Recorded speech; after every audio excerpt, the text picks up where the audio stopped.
গাজায় ইসরায়েলি বর্বরতা ও গণহত্যার প্রতিবাদে সারা দেশের মতো রাজশাহীতেও বিভিন্ন সংগঠন প্রতিবাদ ও বিক্ষোভ কর্মসূচি পালন করেছে। মৃত শিশুর লাশ কোলে নিয়ে কখনো আর্তনাদ, আবার কখনো শোকে স্তব্ধ ফিলিস্তিনি এক পিতা, আর তার গলায় বিশ্বমোড়লদের বাধার শিকল আর উপহাস। তার পাশেই অনেকটা তোষামোদী রূপে দাঁড়িয়ে মুসলিম নেতৃত্ব। এমন দৃশ্যের অবতারণা করে ফিলিস্তিন পরিস্থিতি তুলে ধরেছে রাজশাহী বিশ্ববিদ্যালয়ের শিক্ষার্থীরা।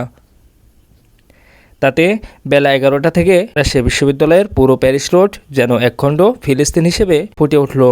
আর এই অবস্থায় ইসরায়েলের এমন বর্বর হত্যাকাণ্ডের বিচার, প্রতিবাদ, বয়কটে ফেটে পড়ল বিশ্ববিদ্যালয়ের শিক্ষক, শিক্ষার্থী ও কর্মচারীরা।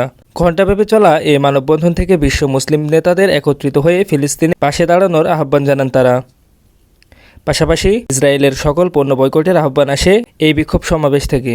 একই সাথে নগরের বিভিন্ন শিক্ষা প্রতিষ্ঠান ও সামাজিক ও রাজনৈতিক সংগঠনগুলো এর প্রতিবাদে বিভিন্ন কর্মসূচি পালন করে। এদিকে সকাল 10:30 থেকে বরেন্দ্র বিশ্ববিদ্যালয়ের শিক্ষক ও শিক্ষার্থীরা একই কর্মসূচি পালন করেছে ক্যাম্পাসের গোল চত্বরে। এছাড়াও রাজশাহীর প্রায় 10টি স্থানে বিভিন্ন সংগঠন ও শিক্ষা প্রতিষ্ঠান একই কর্মসূচি পালন করেছে। Desk news, স্বপ্নবাজ।